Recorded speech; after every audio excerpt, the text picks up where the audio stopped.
اللہ اکبر۔ اللہ رب العزت قرآن مجید فرقان حمید میں ارشاد فرماتا ہے، ان الذین یخشون ربہم بالغیب لہم مغفرۃ واجر کبیر۔ وہ لوگ جو بن دیکھے اپنے رب سے ڈرتے ہیں، بے شک اللہ کے ہاں ان کے لیے بڑا اجر ہے اور مغفرت ہے۔ ایمان دو کناروں کے درمیان محفوظ ہے، یا یوں کہہ لیجئے کہ ایمان کے دو کنارے ہیں۔ اہل ایمان کا ایمان جب دو کناروں کے درمیان میں ہوتا ہے تو وہ محفوظ ہوتا ہے، اور وہ دو کنارے ہیں، ایک ہے خوف اور دوسرا ہے امید۔ تو جب ایمان خوف اور امید کے درمیان میں چلتا ہے تو ایمان کامل رہتا ہے اور ایمان محفوظ رہتا ہے، ہر طرح کے شر سے اور ہر طرح کے خطرے سے محفوظ رہتا ہے۔ نفس اور شیطان کا وار ایسے اہل ایمان کے اوپر نہیں چلتا جو ایک ہاتھ سے خوف کا دامن اور ایک ہاتھ سے امید کا دامن جو ہے وہ تھام کے رکھتے ہیں۔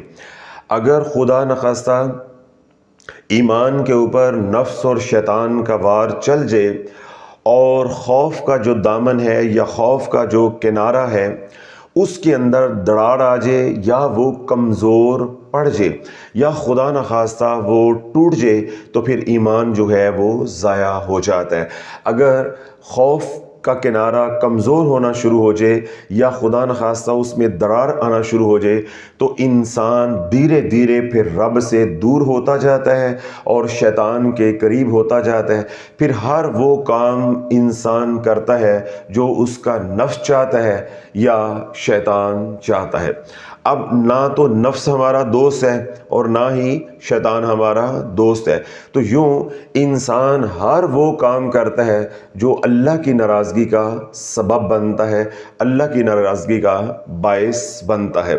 پھر جوں انسان گناہوں کا مرتکب ہوتا جاتا ہے اس کے اندر خوف نکلتا جاتا ہے، بے خوفی آتی جاتی ہے، وہ دلیر ہوتا جاتا ہے، نڈر ہوتا جاتا ہے۔ پھر ایک دن آتا ہے کہ وہ رب کے سامنے سینہ تان کے کھڑا ہو جاتا ہے اور بولتا ہے فقال انا ربکم الاعلی، اور وہ بولا کہ میرے سے بڑا بھی کوئی رب ہے۔ تو یہ آخری مقام ہے بے خوفی کا۔ دھیرے دھیرے انسان اسی کی طرف ہر انسان سفر کر رہا ہے، ہر ایمان والا اسی طرف سفر کر رہا ہوتا ہے، اگر وہ ان دو کناروں کے اوپر نگاہ نہیں رکھتا کہ کبھی وہ حالت خوف کے اندر ہو تو کبھی وہ حالت امید کے اندر ہو، یعنی جس کے یہ دو کنارے پختہ ہیں ایمان والے کے وہ تو رہے گا محفوظ، تو جس کے یہ دو کنارے امید کا یا خوف کا یہ پختہ نہیں ہے تو اگر خوف کا کنارہ ٹوٹ گیا تو تب بھی مر گیا، اور اگر اللہ کی امید وہ مایوس ہو گیا، وہ کنارہ ٹوٹ گیا تو تب بھی مر گیا۔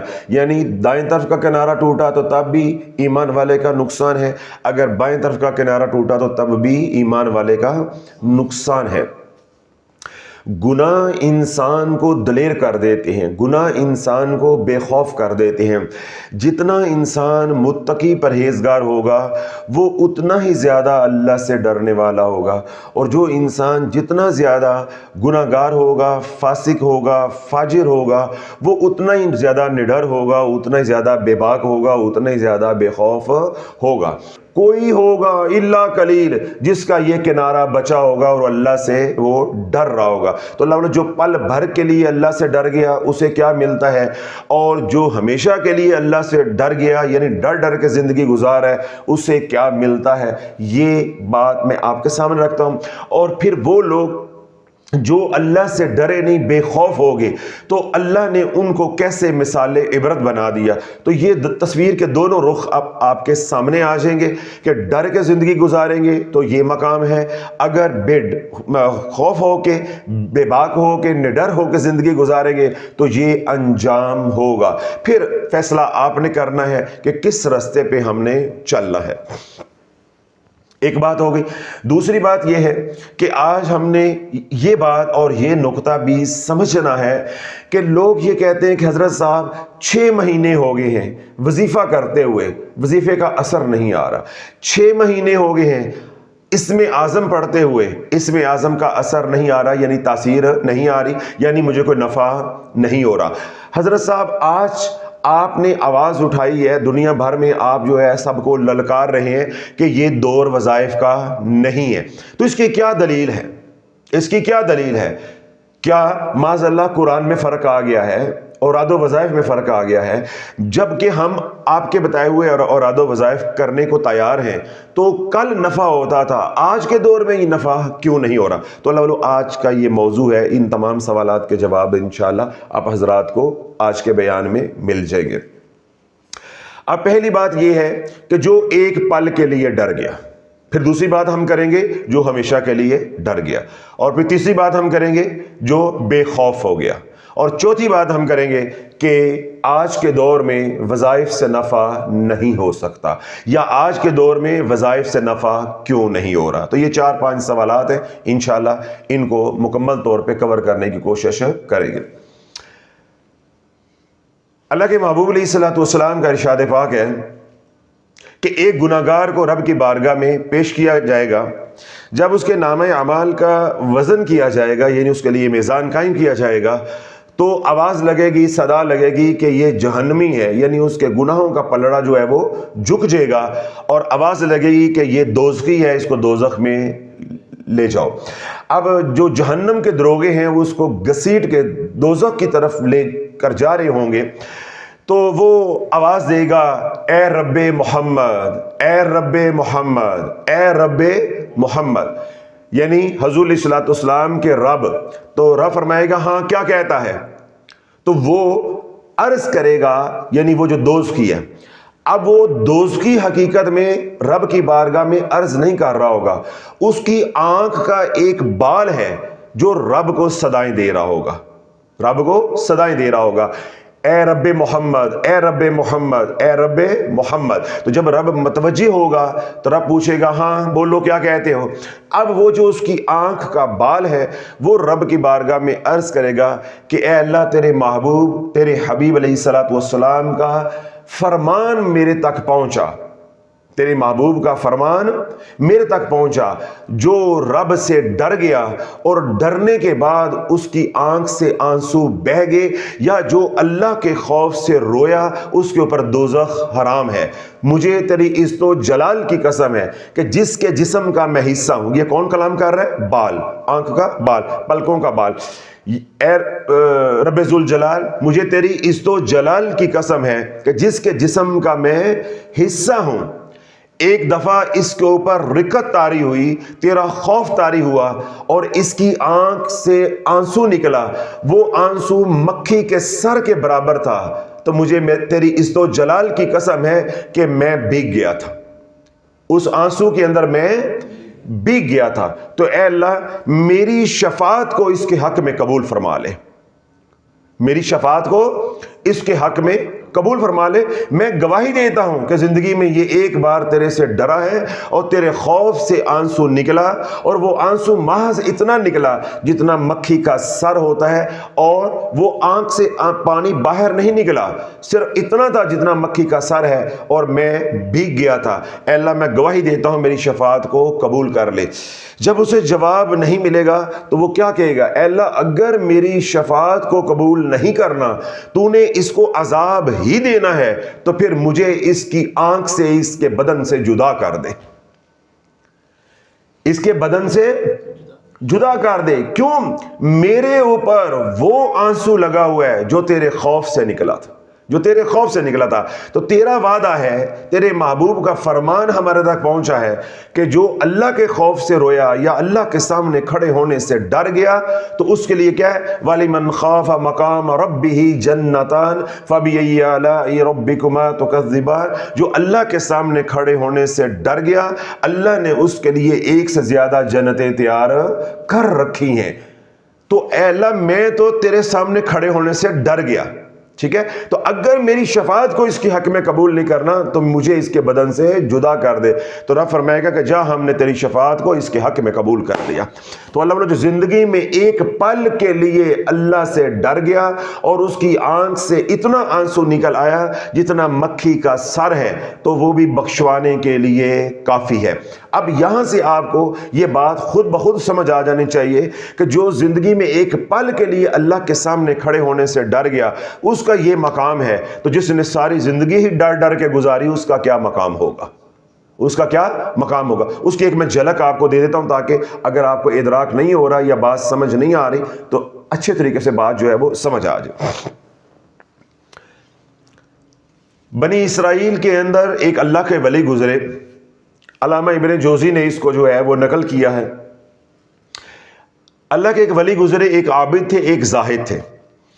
اس سے پہلے کہ میں اس روایت کو بیان کروں, پہلے آپ اللہ کی سنت کو سمجھ لیں کہ یہ جو کائنات کا نظام ہے جو میرے آپ کے ساتھ اللہ چلا رہا ہے, کبھی میرے حق میں اور کبھی میری مخالفت میں, یہ جو نظام چل رہا ہے, اللہ کا جو نظام چلانے کا طریقہ ہے وہ دو طریقے ہیں. کبھی اللہ فضل کرتا ہے اور کبھی اللہ عدل کرتا ہے. نہیں سمجھ آ رہی آپ کو؟ اللہ کے اس نظام کو چلانے کے دو طریقے ہیں. کبھی اللہ میرے ساتھ فضل والا معاملہ کر رہا ہوتا ہے اور کبھی اللہ میرے ساتھ عدل والا معاملہ کر رہا ہوتا ہے. اگر آپ جاگتے ہوئے بات سنیں گے تو بات گہری ہے لیکن انشاءاللہ العزیز سمجھ آ جائے گی. اللہ بولو, اللہ کا فضل کیا ہے کہ اللہ وہ بھی دے رہا ہوتا ہے جس کا میں مستحق ہوں, اللہ وہ بھی دے رہا ہوتا ہے جس کا میں مستحق نہیں ہوں. اللہ وہ بھی دے رہا ہوتا ہے جب میں سیدھیاں مارتا ہوں, اللہ تب بھی دے رہا ہوتا ہے جب میں الٹیاں مارتا ہوں. اللہ تب بھی دے رہا ہوتا ہے کہ جب میں نیک اعمال کرتا ہوں, اللہ تب بھی دے رہا ہوتا ہے جب میں اللہ کی نافرمانی کر رہا ہوتا ہوں. تو یہ جو نظام چل رہا ہے اس وقت یہ اللہ کے فضل کا نظام چل رہا ہوتا ہے کہ چھوٹی موٹی خطا بھی ہوگی اللہ درگزر فرماتا جاتا ہے, باقی نیکیاں تو ویسے ہی نیکیاں ہیں, فرما برداری تو ویسے ہی فرما برداری ہے.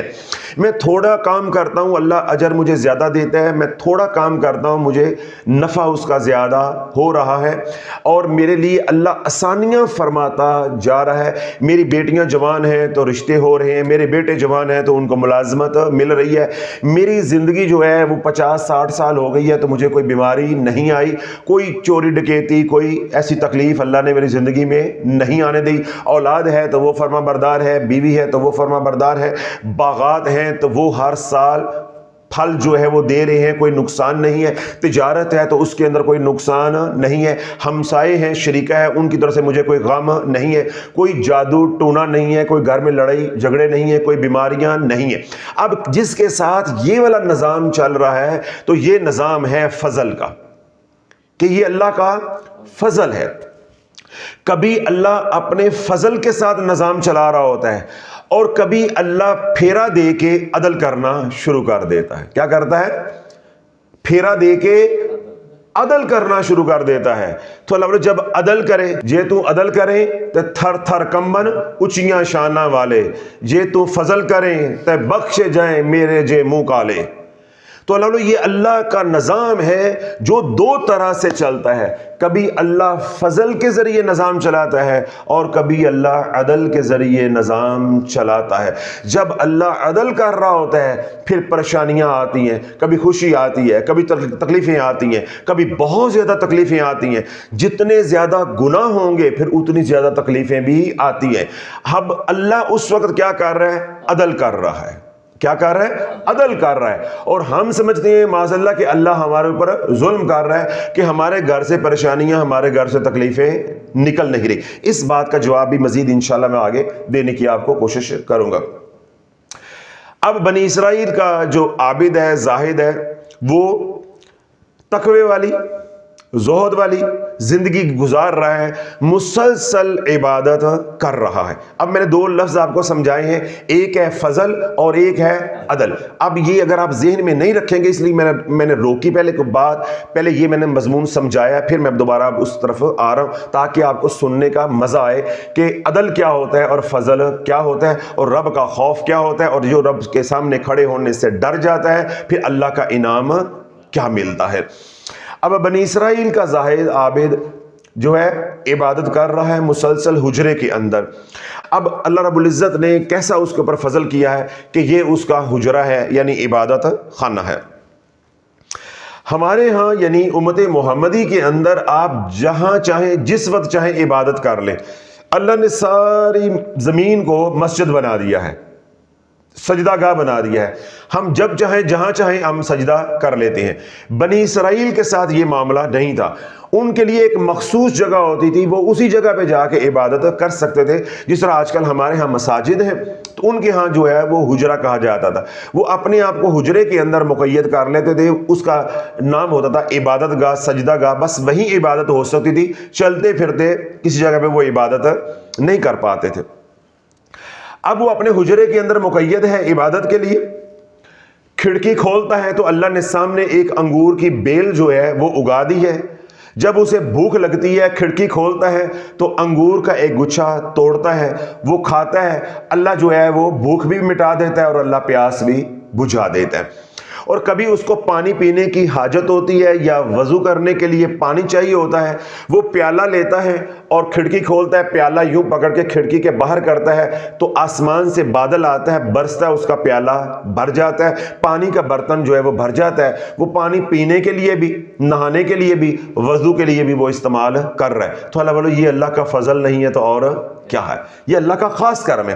اب یہ نظام چل رہا ہے. تو میں نے کیا کہا کہ اللہ کبھی فضل کرتا ہے تو کبھی اللہ پھیرا دے کر عدل کرتا ہے.